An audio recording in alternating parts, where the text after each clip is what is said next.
बिस्मिल्लाहिर्रहमानिर्रहीम। अस्सलाम वालेकुम डियर स्टूडेंट्स, हमने चैप्टर नंबर 18 स्टार्ट किया हुआ था रिप्रोडक्शन का कुछ पोर्शन हमने डिस्कस कर लिया था। आज के इस लेक्चर के अंदर यानी आज का जो हमारा लेक्चर स्टार्ट होगा वो फर्टिलाइजेशन से होगा। अब फर्टिलाइजेशन तब पॉसिबल होती है जब यूनियन ऑफ गमेट्स होती है, ठीक है। अगर यूनियन ऑफ गमेट्स इंटरनल है तो उसको हम क्या कहेंगे, इंटरनल फर्टिलाइजेशन।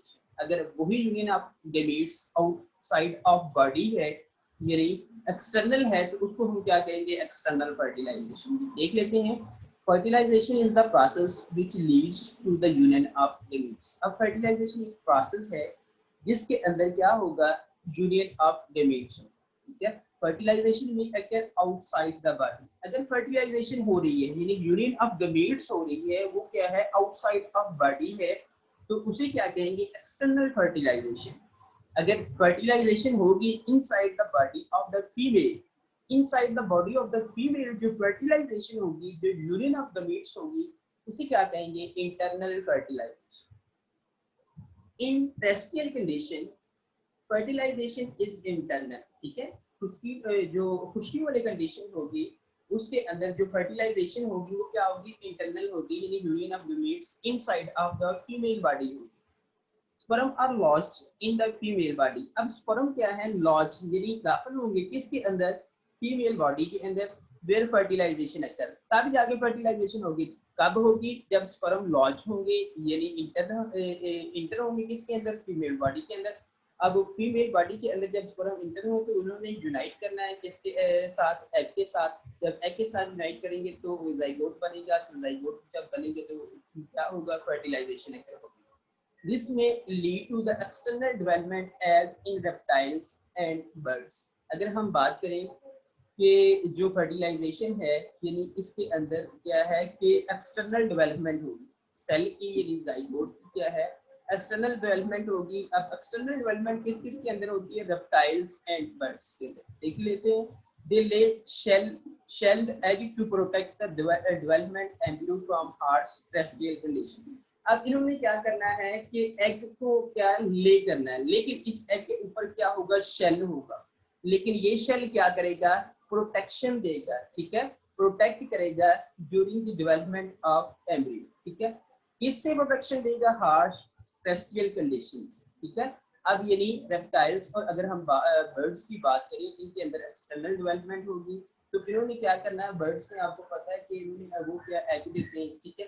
जब एग देते हैं उसके ऊपर शेल होता है, ठीक है, ये हार्ड कवरिंग होती है, शेल होता है, वो क्या है, वो शेल क्या करता है कि प्रोटेक्शन देता है, ठीक है, किसको, एम्ब्रियो को, किससे, टेरेस्ट्रियल कंडीशन से, यानी जो अक्सर हार्श टेरेस्ट्रियल कंडीशन है, यानी अगर बहुत ज्यादा क्या है, पानी की कमी हो चुकी है, यानी हार्श टेरेस्ट्रियल कंडीशन आ चुकी है, खुश्की वाली कंडीशन आ चुकी है, तो उसके नतीजे में जो ऊपर जो शेल है ये प्रोटेक्शन देगा किसको, एम्ब्रियो को। Such animals are called oviparous, ठीक है। अब ऐसे एनिमल्स को हम क्या कहेंगे, ओविपेरस। वो एनिमल्स जो क्या है कि एग देते हैं लेकिन उस एग के ऊपर कवरिंग होती है, वही कवरिंग क्या करती है कि एम्ब्रियो को प्रोटेक्शन देती है जिससे harsh terrestrial condition. In mammals internal fertilisation leads to the internal development. अगर हम बात करें मैमल्स की तो उनके अंदर क्या है, इंटरनल फर्टिलाइजेशन। अब इंटरनल फर्टिलाइजेशन होती है वही लीड करती है इंटरनल डेवलपमेंट, ठीक है, एंड डेवलपमेंट ऑफ एम्ब्रियो। अब इंटरनल डेवलपमेंट हो रही है और उसके साथ साथ डेवलपमेंट किसकी हो रही है, development of embryo is accomplished inside the female body, ठीक है। अब ये जो एम्ब्रियो है अकम्प्लिश होगा यानी तकमील पाएगा किसके अंदर, inside the female body which gives birth to young one. फिर जाके क्या है, तो यंग वन यानी बेबी की क्या होगी, बर्थ होगी। Such animals are called viviparous. अब ऐसे एनिमल क्या कहलाएंगे, विविपेरस कहलाएंगे। अब हमने इसमें बात की है मैमल्स की, अगर हम इन केस ऑफ ह्यूमन की बात करें वो भी किसमें आएंगे, ठीक है। ये अगर हम देखें इन केस ऑफ ह्यूमन के अंदर, ह्यूमन के अंदर भी क्या होता है कि फीमेल की बॉडी के अंदर यंग एम्ब्रियो बनता है, ठीक है। वो embryo inside the female body क्या है, वो यानी उसकी फर्टिलाइजेशन होती है। जब वो उसकी फर्टिलाइजेशन होती है तो उसके साथ साथ वो क्या है, यंग वन यानी बेबी को क्या है कि बेबी की बर्थ होती है, यानी बेबी की बर्थ क्या है कि ज़्यादातर बेबी क्या है उसकी फर्टिलाइजेशन इनसाइड की बॉडी होती है, तो तब जाके उसकी क्या बर्थ होती है। तो ऐसे एनिमल्स को हम क्या कहेंगे, बीवी पेरेंट्स, ठीक है। वो एनिमल्स जो बच्चे देते हैं उनको क्या कहेंगे, बीवी पेरेंट्स। वो एनिमल्स जो क्या है अंडे देते हैं उन्हें क्या कहेंगे, ओवी पेरेंट्स, ठीक है। वो एनिमल जो अंडे देते हैं उन्हें क्या कहेंगे, ओवी पेरेंट्स। वो एनिमल्स जो बच्चे देते हैं उन्हें क्या कहेंगे, बीवी। In some mammals like duckbill platypus, ठीक है, and spiny ant-eater, internal fertilization leads to internal development of young one in its shell egg। हम अब इसमें देखें कि इसमें इंटरनल फर्टिलाइजेशन होगी किसकी, यंग वन की, ठीक है, यानी बेबी की। लेकिन वो जो इंटरनल फर्टिलाइजेशन किसके अंदर होगी, एग के शेल के अंदर ही, ठीक है। ये हो किस में रहा है, डक बिल प्लेटिपस, ठीक है। ये डक बिल प्लेटिपस क्या है कि इसका माउथ क्या है, थोड़ा सा क्या है, लॉन्ग होता है, ये ज्यादा ऑस्ट्रेलिया में पाया जाता है। अगर हम बात करें स्पाइनी आंट ईटर की, ठीक है, ये स्पाइनी आंट ईटर के ऊपर स्पाइन लाइक स्ट्रक्चर होता है, ठीक है, कांटेदार स्ट्रक्चर होगा स्पाइनी आंट ईटर के। आपने देखी होगी सेक, ठीक है, ये ज्यादातर क्या है मतलब की जंतु जो होती है ये स्पाइनी आंट ईटर की तरह की होती है।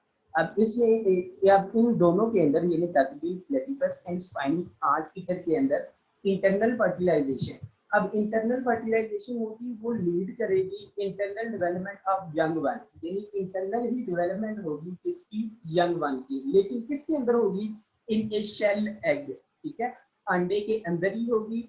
And when development is completed, जब डेवलपमेंट कंप्लीट हो जाएगी किसके अंदर, एग के अंदर, ठीक है, शेल एग इज लेड। अब क्या है कि ये जो शेल एग होगा ये क्या लीड कर दिया जाएगा, यानी दे दिया जाएगा, विच हैज टू ऑफस्प्रिंग, और ये टूट जाएगा तो इसमें क्या ऑफस्प्रिंग क्या से प्रोड्यूस होगी। अब इस तरह की जो प्रोडक्शन हो रही है ऐसे एनिमल्स को हम क्या कहेंगे, ओवी पेरेस कंडीशन, ठीक है। अब ओवी पेरेस कंडीशन किसके अंदर है, डकबिल प्लेटिपस और स्पाइनी आंट ईटर के अंदर। इनके अंदर क्या होगा कि एग क्या है बॉडी के अंदर ही है, उस एग के अंदर यंग वन यानी एम्ब्रियो डेवलप करेगा। डेवलप करने के बाद वो क्या परवान तक चढ़ता जाएगा। जब वो कंप्लीट हो जाएगा तो कंप्लीट होने के साथ साथ वो एग को क्या कर देंगे, लेट क्या करेंगे, यानी अंडा क्या है कि वो दे दिया जाएगा। जब अंडा के अंदर अब क्या है कंप्लीट डेवलपमेंट हो चुकी है किसकी, यंग वन की। जब कंप्लीट डेवलपमेंट हो जाएगी वो अंडा जब देने के बाद वो हैच कर जाएगा, यानी वो टूट जाएगा, तो उससे न्यू ऑफस्प्रिंग प्रोड्यूस हो जाएगी। इस तरह की कंडीशन को हम क्या कहेंगे, ओवो बीवी पेरेस कंडीशन, यानी ओवो बीवी पेरेस कंडीशन। इसके अंदर क्या है इंटरनल भी हो रही है, यानी ओवो पेरेस और बीवी पेरेस इन दोनों को मिला के ओवो बीवी पेरेस कंडीशन। अब रिप्रोडक्शन इन मैन, जितना हमने डिफरेंट रिप्रोडक्शन देखी, रिप्रोडक्शन इन एनिमल्स के अंदर, इसी तरह हम देखेंगे कि रिप्रोडक्शन इन मैन। अब मैन के अंदर जो रिप्रोडक्शन होगी वो बेस करेगी मेल और फीमेल, ठीक है। देखिए मेल एंड फीमेल है separate reproductive system.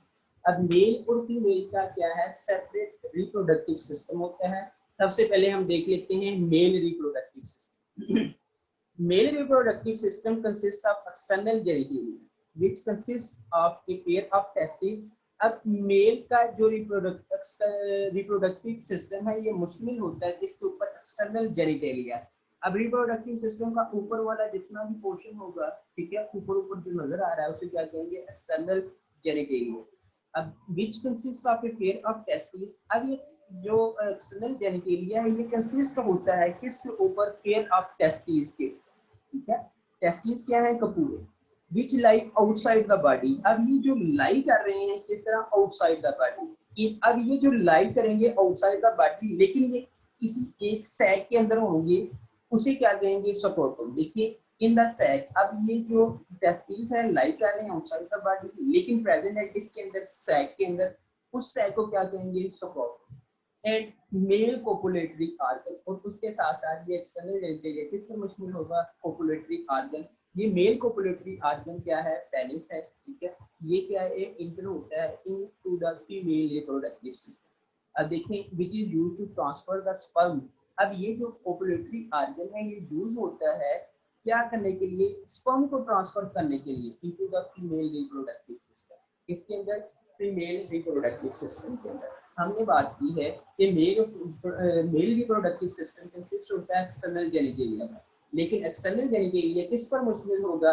Pair of testis के ऊपर। लेकिन ये जो पेयर ऑफ टेस्टिस किसके अंदर है? स्क्रोटम के अंदर। स्क्रोटम एक सैक लाइक स्ट्रक्चर है, और उसके साथ साथ यही जो एक्सटर्नल जेनिटेलिया ये किस पर मुश्तमिल होगा? Male copulatory organ. ये मेल कोपुलेटरी ऑर्गन क्या है? पेनिस। ठीक है। अब ये क्या करता है? ट्रांसफर ऑफ द स्पर्म्स किसके अंदर ट्रांसफर करेगा?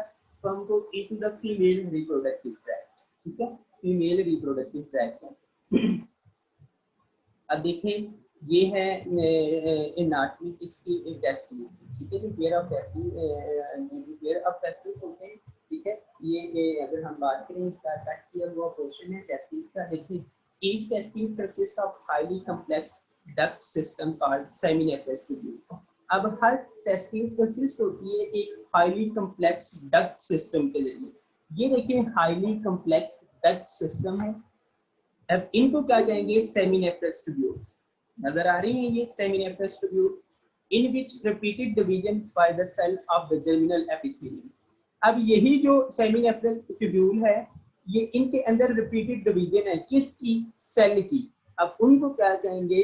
Cell of the germinal epithelium. किसके होंगे सेल? जर्मिनल एपिथेलियम के। यानी अब हमने जो बात की सेमिनेफ्रस ट्यूब्यूल है, अब इसी सेमिनेफ्रस ट्यूब्यूल के अंदर रिपीटेड डिवीजन होगी सेल की। अब ये जो repeated division of this cell हो रही है, तो इसी को हम क्या कहेंगे? Germinal epithelium. अब ये जर्मिनल एपिथेलियम क्या करेंगे? इन्होंने प्रोड्यूस क्या करना है? स्पर्मेटोगोनिया। ठीक है, इन्होंने क्या करना है? स्पर्मेटोगोनिया। स्पर्मेटोगोनिया की वजह से ही क्या होगा? स्पर्म प्रोड्यूस होंगे। अब स्पर्मेटोगोनिया किसके अंदर हो रहा है? प्रोड्यूस हो रहा है जर्मिनल एपिथेलियम। लेकिन जर्मिनल एपिथेलियम किसकी है? यानी सेमिनेफ्रस ट्यूब्यूल। ये देखें, ये सेमिनेफ्रस ट्यूब्यूल है, इसके अंदर डिवीजन ऑफ द सेल होगी, उसको क्या कहेंगे? Germinal epithelium. ठीक है, ये बाकी एपिडाइडिमस में ये बाकी बातें आपको डिस्कस कर ली जाएगी। देखें, स्पर्मेटोजेनेसिस। जेनेसिस होता है टू फॉर्मेशन।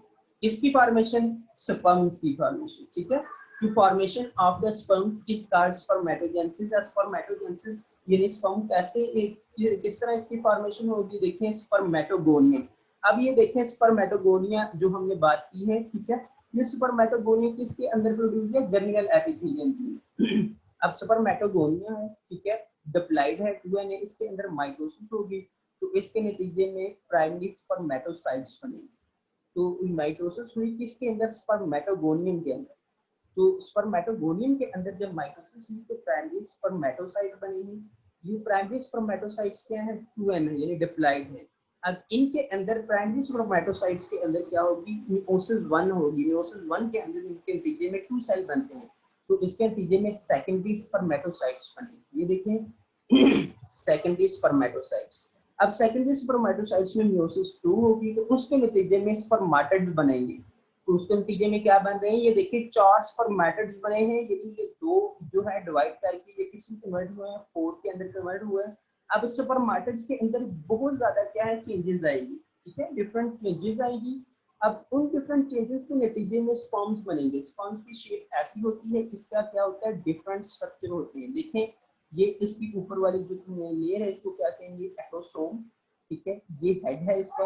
अब इस एक्रोसोम यानी हेड के अंदर न्यूक्लियस पड़ा हुआ है, ये इसका नेक वाला पोर्शन है। ये वाला जो रिंग है ये माइटोकार्डियल रिंग है, ये इसकी टेल है। ठीक है, ये स्पर्म्स क्या होता है? मोटाइल होता है, जिसकी वजह से क्या है? स्पर्मेटोजेनेसिस के अंदर ये मॉडिफिकेशन है, तो तब जाके ऐसी शेप बनेगी। ये था spermatogenesis. The sperm are then transferred to the main duct of the reproductive tract. अब ये जो स्पर्म्स हैं ये ट्रांसफर हो जाएंगे main duct of the reproductive tract. ठीक है, ये the vas deferens which forms highly convoluted epididymis। ठीक है, डाइडिमस के अंदर अब ये देखें स्पर्म्स प्रोड्यूस हुए हैं। स्पर्म किसके अंदर प्रोड्यूस है? मेल रिप्रोडक्टिव ट्रैक्ट, उसी क्या कहेंगे? vas deferens। अब इसी vas deferens का दूसरा नाम क्या होता है? Sperm duct. यानी इसके अंदर ये स्पर्म डक्ट के अंदर क्या है? प्रोड्यूस हो चुके हैं। ये लाई करती है किधर तक? यानी अटैच है एपिडाइडिमस। एपिडाइडिमस क्या है कि सेमिनेफ्रस ट्यूब्यूल जब इकट्ठी होती है तो इस जगह पर जो स्ट्रक्चर बनता है जो एपिडाइडिमस है। ठीक है, ये देखें। अब उसके साथ साथ हमने बात की है well reference which form highly convoluted epididymis. अब यही जो वेल रेफरेंस है, ये स्पर्म डक्ट है, ये जब हाईली कन्वोल्यूटेड ट्यूब्यूल बन जाएंगी, इसे क्या कहेंगे, एपिडाइडिमस। ठीक है, the sperm then pass through the urinogenital duct and are discharge out. अब ये स्पर्म्स क्या है, पास आ जाएंगे इधर से यूरिनोजेनिटल डक्ट। ये देखें स्पर्म इधर से प्रोड्यूस हुए, ऐसे हुए, ये क्या है, यूरिनोजेनिटल डक्ट, और उसके बाद ये क्या है, डिस्चार्ज। ठीक है, अब ये क्या है कि टेस्टिस है, ये टेस्टिस किसके अंदर है, सैक लाइक स्ट्रक्चर के अंदर है। इस सैक लाइक स्ट्रक्चर को क्या कहेंगे, स्क्रोटम। ये टेस्टिस है, हमने कहा कि किसके अंदर होगा, ये टेस्टिस किसके अंदर होंगे, स्क्रोटम के अंदर। अब ये जो स्क्रोटम के अंदर टेस्टिस प्रेजेंट है, ठीक है, अब ये इसके साथ साथ ये वाला पोर्शन दिखाया गया है एपिडाइडिमस का। जब एपिडाइडिमस का ये पोर्शन दिखाया गया, अब स्पर्म्स किसके अंदर आ गए, स्पर्म डक्ट के अंदर।